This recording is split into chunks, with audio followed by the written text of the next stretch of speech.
আল্লাহর প্রতি ঈমান আনায় মানুষ বিনয় এবং বিনম্র প্রকাশ করে, সে অহংকারী হতে পারে না। আল্লাহর উপরে যে ঈমান আনে সে অহংকারী হইতে পারে না, কারণ আল্লাহ বলে দিয়েছেন, ইয়া মাশারাল জিন্নি ওয়াল ইনস ইন ইসতাতা'তুম আন তানফুযু মিন আকতারিস সামাওয়াতি ওয়াল আরদ ফানফুযু লা তানফুযুনা ইল্লা বিসুলতান।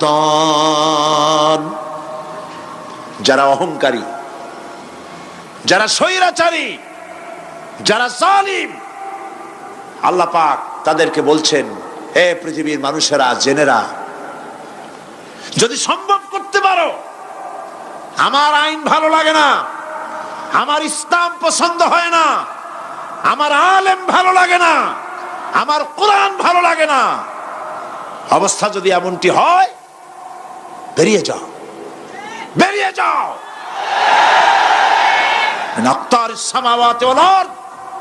আমার সার্বভৌমত্বের ভেতর থেকে, আকাশের নিচের থেকে, জমিনের উপর থেকে বেরিয়ে যা।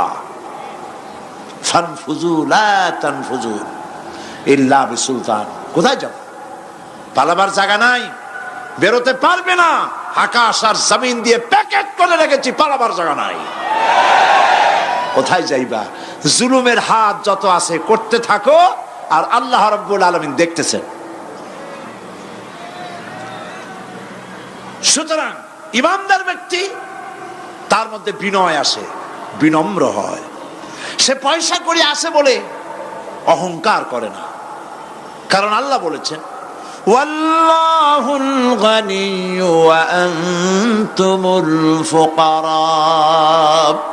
আল্লাহ সাফ বলে দিয়েছেন, আল্লাহই হচ্ছেন কারো মুখাপেক্ষী নন, সম্পদশালী। আল্লাহর কোন সম্পদের অভাব নাই। ওয়া আনতুমুল ফুকারা, দুনিয়ায় তোমরা যা বাস করো সব ফকিরের গোষ্ঠী, কিচ্ছু নাই তোমাদের। তোমাদের জাতি খাইয়া শেষ করে ভালো, আর আমার কাছে যা আছে আমি শুধু দিতে থাকি, আর ভান্ড শুধু ভরাই থাকে, মোটেও খালি হয় না। সুবহানাল্লাহ। কাজী মোমেন বান্দা, সে অর্থ এবং বিত্তের অহংকার করে না, বিদ্যার অহংকার করে না। অর্থ বিত্ত কত আছে তোমার, কয় টাকার মালিক? আল্লাহ যদি ইচ্ছে করেন, ব্রেনের ভিতরে যদি টিউমার ঢুকায় দেন, ব্রেনের একটা নার্ভ আর একটা নার্ভের সাথে জড়ায় দেবেন, জায়গা হবে কোথায়? হেমায়তপুর। হেমায়তপুর কোথায়? কাছেই, পাবনা। সুতরাং আল্লাহ পাক ইচ্ছে করলে এটা করে দিতে পারেন, পারেন না? খুব করতে পারেন। হার্টের ভেতরে ক্যান্সার দিয়ে দিতে পারেন। 14 গোষ্ঠী বিক্রি করলো, ডাক্তারের পয়সা হবে না, পারেন না আল্লাহ পাক? পারেন কি না? পারেন। সেই জন্য যত বড় ধনী হোক, পয়সার মালিক হোক, আল্লাহর উপর ঈমান আনলে পরে যে গুণটা হয়, সে অহংকারী হয় না, বিনয়ী হয়। আল্লাহ রাব্বুল আলামিন কোরআনে কারীমের ভিতরে বলে দিয়েছেন, লিল্লাহি মা ফিস সামাওয়াতি ওয়া মা ফিল আরদ। যারা সামান্য একটু রাজত্ব পাইয়া, ছোট্ট ছোট্ট একটা দেশের প্রেসিডেন্ট, প্রধানমন্ত্রী, কি হনুরে, এরকম একটা ভাব।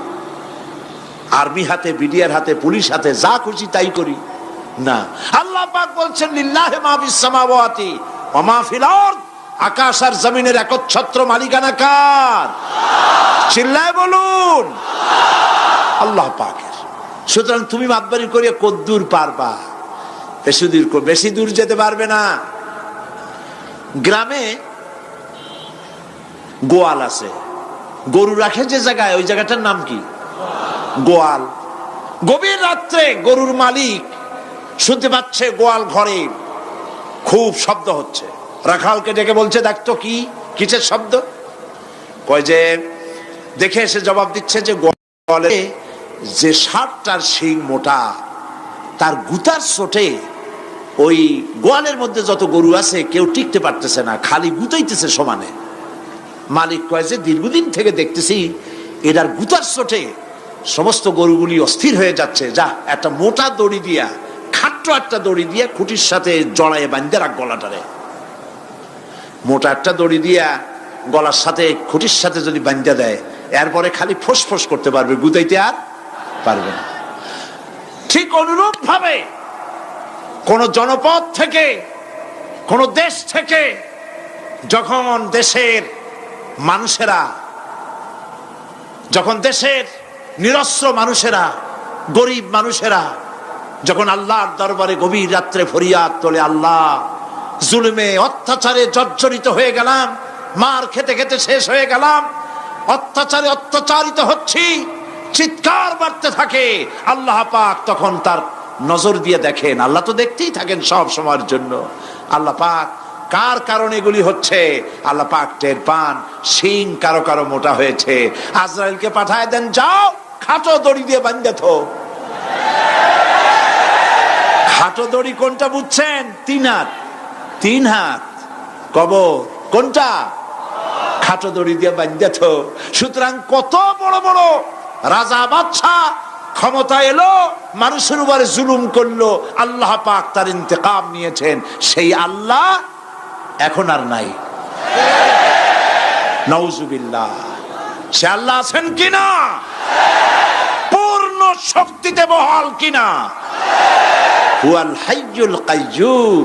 এমন অবস্থা নয় যে বাংলাদেশে কি হচ্ছে আর আল্লাহ টের পাচ্ছেন না। কি বলেন? আল্লাহ রাব্বুল আলামিন বলেন, লা তাখুযুহু সিনাতুন ওয়ালা নাওম। ঘুম নাই, তন্দ্রা নাই। কার? ঘুমানো না, তন্দ্রাও জান না। তন্দ্রা কারে কয়? জি, ঝিমটি, ঝিমানি, যাই বলেন আপনারা বুঝে নিয়ে। ওই যে বসে বসে এরকম করে, আল্লাহ ওরকমও করেন না। ঘুমো নাই, তন্দ্রাও নাই। হযরত মুসা আলাইহিস সালাম বলছিলেন যে আল্লাহ তুমি নাকি ঘুমাও না। মুসা আলাইহিস সালাম তো খুব আদরের নবী, আল্লাহ পাকের খুব আদরের নবী, দারুণ আদর। আল্লাহ পাক বলছেন, মুসা আমি তোমারে আমার জন্য বানাইছি। সুবহানাল্লাহ। কোরআন শরীফে আছে, আল্লাহ পাক বলছেন, মুসা আমি তোমারে আমার জন্য বানাইছি। তোমাকে যখন তোমার মা দরিয়ায় ভাসায় দিয়েছিল, আমি তোমার বাক্সর দিকে তাকাইছিলাম। সুবহানাল্লাহ। আল্লাহ যদি বলেন আমি তাকাইছিলাম, সুবহানাল্লাহ। তোমারে আমার জন্য বানাইছি। সুতরাং হযরত মুসা আলাইহিস সালাম তিনি বলছেন আল্লাহ পাককে খুব আদরের নবী, তো আল্লাহ তুমি নাকি ঘুমাও না। আল্লাহ কয় তুমি বিশ্বাস করো না।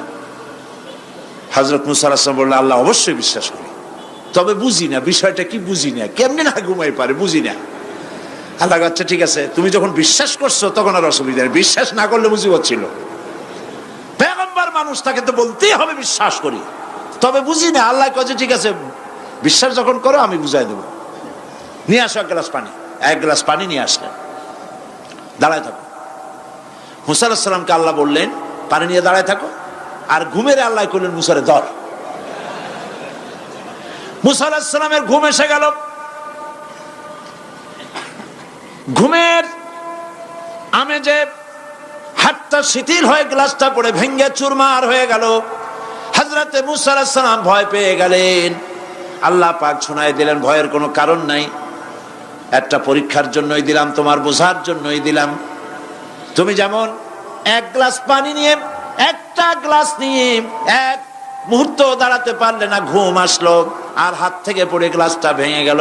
মুসারে তুমি বুঝে নাও, তুমি জেনে রাখো, তাম সৃষ্টি জগৎ তোমার আল্লাহ, আল্লাহ রব্বুল আলামিনের হাতের মুঠার মধ্যে রয়েছে। আল্লাহ রব্বুল আলামিন যদি ঘুমায় যান, এই পৃথিবীর আকাশ এবং জমিনের সব ট্রাফিক কন্ট্রোল আল্লাহ পাক নিজেই করেন। যদি তিনি ঘুমায় যান, সব শেষ হয়ে যান। বাংলাদেশে কি হচ্ছে, পৃথিবীর কোথায় কি হচ্ছে তা আল্লাহ দেখছেন না? চিল্লায় বলো, দেখছেন না? সে আল্লাহ রাব্বুল আলামিন তিনি পরিষ্কার করে বলছেন, যারা নাকি মুমিন বান্দা তারা অহংকারী হয় না, ক্ষমতায় থাকুক ক্ষমতায় না থাকুক, কোন কোন অবস্থাতেই অহংকারী হতে পারে না। আল্লাহ পাক শোনায় দিয়েছেন যারা অহংকার করে তাদেরকে পরিষ্কার করে বলেছেন ওয়ালা তামশি